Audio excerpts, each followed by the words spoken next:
A union representing Border Force employees is joining a legal fight to stop the government from having them halt illegal boat migrants at sea and return them to safe, First World France. Our Border Force members are aghast at the thought they will be forced to implement such a cruel and inhumane policy, said Mark Serwotka, General Secretary of Public Sector Worker Union PCS, of the idea that Border Force, who are paid to enforce Britain's border rules, might be expected to protect Britain's borders. Migrants who are trying to reach this country should be allowed to do so via safe routes so that their claims can be assessed here, Serwotka continued, repeating left-wing talking points presently gaining traction in the UK that the best solution to illegal immigration is to simply make it legal. If the government does not abandon this appalling approach, we will pursue all legal avenues including a judicial review.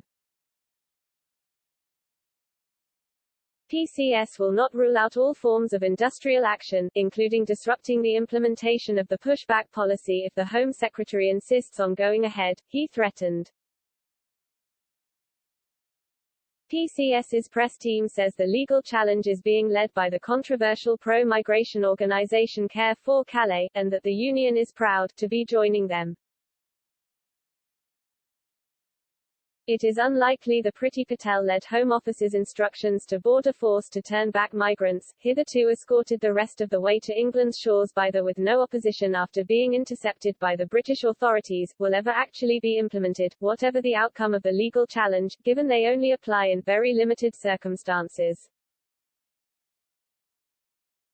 Indeed, Border Force officials have already briefed the media that the scope for so-called pushbacks or turnarounds is so limited that there is fairly universal agreement that this is not likely to ever happen.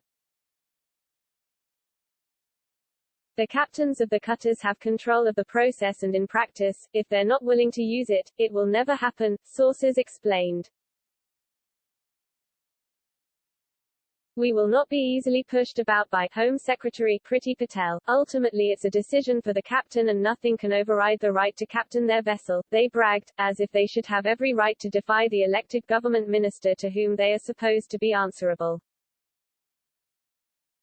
In recent weeks, it became questionable whether there is any passion for immigration control at Border Force even in theory, with the organization's outgoing chief having branded bloody borders a pain in the bloody ass during a speech to colleagues.